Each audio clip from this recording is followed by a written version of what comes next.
let me tell you my experience, like dealing with the nutritionist, with the coach.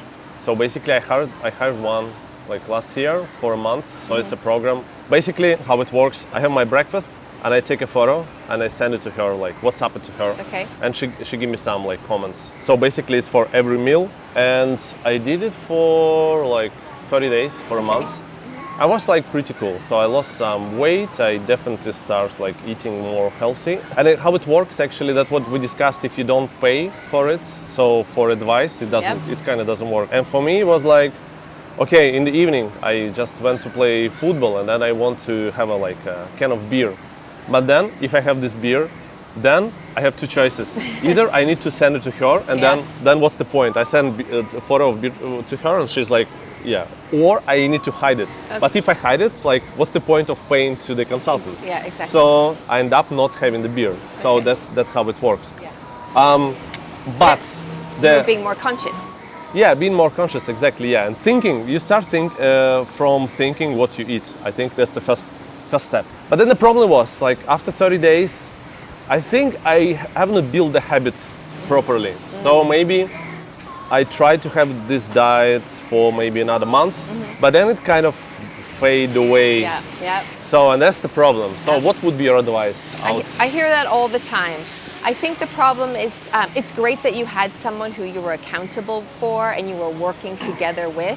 Yeah. I think where my approach is slightly different, especially with the functional lens, is that I want you to make choices not because I'm going to say yes or no, that you actually understand why you're making these decisions. Yeah. So a lot of the time when I do consults with patients, it's actually spent a lot on education, you know, and there's a lot of nutrition myths and the noise out there from online media to kind of go through and swim through and figure out what is actually textbook, what is what is scientific, what is evidence-based.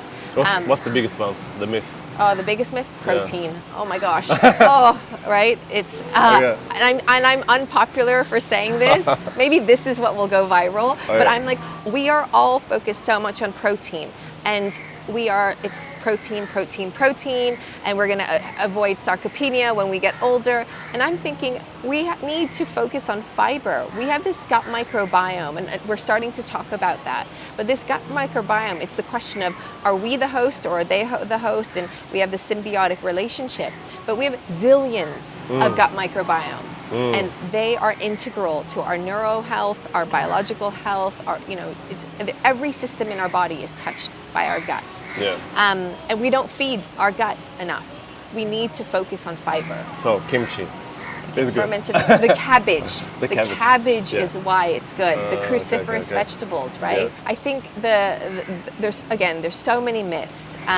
But protein is sexy. You can sell protein, protein bars, you have all this. But fiber isn't sexy, but it's fundamental. So these are kind of where we have to go back to.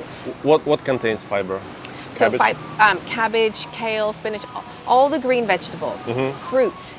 So there's two types of fibers, the soluble fiber and the insoluble fiber. Yeah. Soluble meaning it can dissolve in water. So the soluble fiber actually has a lot of the nutrients, the vitamins, there's metabolites that do magic in our body.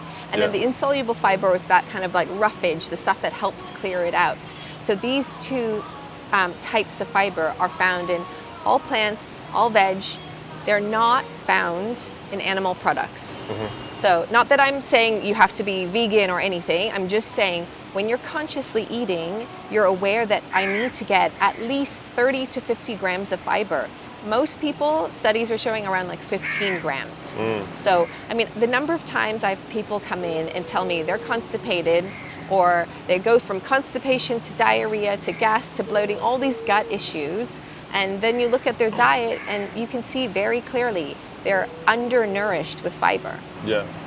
Okay, so lots of vegetables with every meal.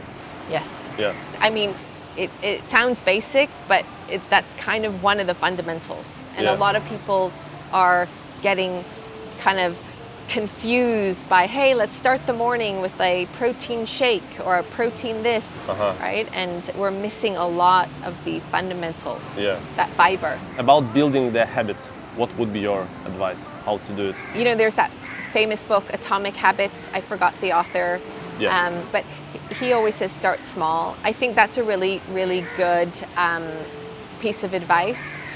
So start small, because I think when people see like there's too much to change, they feel overwhelmed and then they give up. So I normally try to start with, you know, 1 or 2 things we try to implement, and we make it easy. And then once we hit those, then we move on to the next couple of habits to change. But I also think it's working on mindset a lot. I have patients who come in and, you know, we'll go through everything, and I'll sit across from them and I'll know you're not ready to change. So I ask them, you know, at what point of pain do you have to get to change? Because people change really well when they are like either in some sort of chronic issue, or their blood markers came back and they're like, oh my gosh, I'm gonna have a heart attack soon, right? That's when they're at their point of pain. And people are then ready to change that mindset. But if you're sort of someone who's like, I don't have symptoms, but a little bit of this, and I'm kind of okay, and I'm kind of managing, a lot of times that mindset's not ready. So I think that's actually the biggest part of building the habits. So you can have little small tricks that you incorporate, but it's fundamentally that mindset shift, that perspective change. So first you have to get to the stage when you're almost dying. Then it's easier to change. Yeah, not necessarily dying, but like I've had people where they're like, I can't go to the bathroom without a laxative. I haven't been, that's been 2 years. And now they're like, 2 years have gone by, right? Or people who are saying, every time I eat, I'm bloated. Or every time I eat, I have to run to the bathroom. And they're just, at some point, they're like, this is not, the quality of my life has gone down. So it's kind of weighing that quality of life question. You know, or some people say, look, I've just gone through this trauma and I've realized, you know, I want to be there for my children. And then all of a sudden the children are that mindset driver. So I think people's goals and people's perspectives have to be aligned, right? Some people say, okay, oh, I really want to eat this cake, but I'm diabetic. But then they're like, okay, well, I want to be alive in 10 years for my child to graduate from university or to get married. All of a sudden, these things become drivers. But that's very personal. So for you, you try to understand what drives like these habits, like psychologically, mentally. And then you kind of go to the physical steps. I think the idea of the functional perspective is really, it's kind of a new way of thinking about health. It's focusing very much on what makes us healthy, number one. Number two, it's let's take a root cause. You know, what's the problem really? You know, you have a rash. Sometimes doctors will say, oh, here's a steroid cream, or here's an antihistamine. My job is sort of, well, why do we have the rash in the first place before treatment? You know, so you can combine the treatment, but it's really questioning, where is this coming from, why? And then the functional, so you take that lens and you realize that we have to look at the whole body systems, not just at like in a myopic sort of goggles view of this is the liver or this is the kidney or this is the brain. We have to look at the body systems. It's neurological, it's, you know, immune system, it's nervous system, it's skeletal, muscular, digestive. It's all these systems overlaid on each other. And then it's kind of like a kaleidoscope. You like turn the kaleidoscope and then you see straight through. That's what we're trying to do kind of with that functional perspective. So we have to talk about family dynamics, we have to talk about environment, we have to talk about personal history, you know, so all of that falls into that mindset. And then yes, the diagnostics we build onto that. Should a nutritionist be like pushy a bit, like a gym coach? It's like be at the same time good and bad policeman, like motivating you, but then kind of a bit like pushing you to your like... Yeah, I guess so. I think I like to think that I'm there to motivate people to be conscious about what they're doing and what they're changing. But I will definitely be real with them if I think they've made some bad decisions, like, and it's repeated and we're not making progress. Part of my job is to say, hey, like we're here to make change. So sometimes people need a little bit of a break, or they need some setbacks, you know, like mistakes or growth, right? It's not that you've made one mistake and it's over. People sometimes have to go through that, and I realize that, you know. But at the same time, where I think my expertise comes in well is that most of the people I work with, I can communicate in a way where they're getting it, using their diagnostics, understanding their background, and understanding the environment they're in. So I think that sort of communication strategy is also really important. Yeah.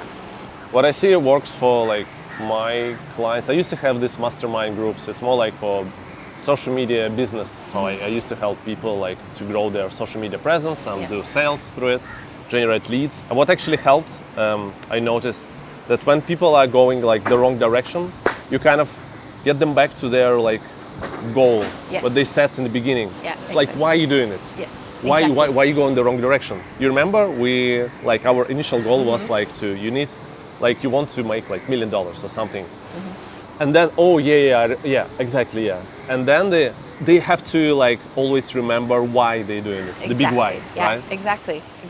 I think branding, marketing, you're right. Yeah, there is a psychological element to it and the implementation side. So yeah, exactly. It's always about the why. Yeah. Are there like any quick fixes that you can recommend?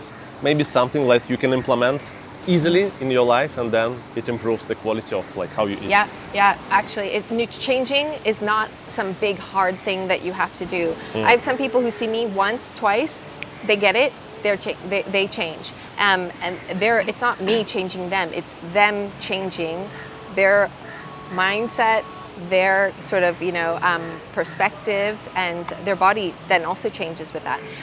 But I'd say some of the quickest fixes. And it sounds kind of gimmicky, but focusing on fiber. Okay. Easy sources of fiber, chia seeds.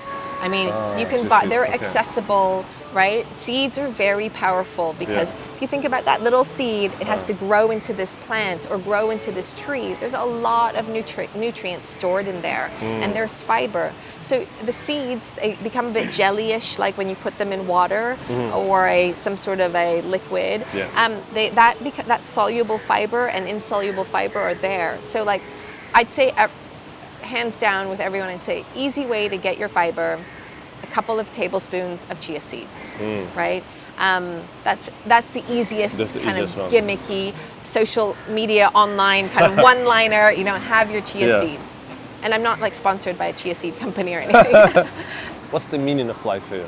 Appreciating what we have. We've all been given, this opportunity in life. We have this body that is so complex, so meaningful, and I guess just appreciating certain fundamentals and then using that to, I guess, improve other people's lives.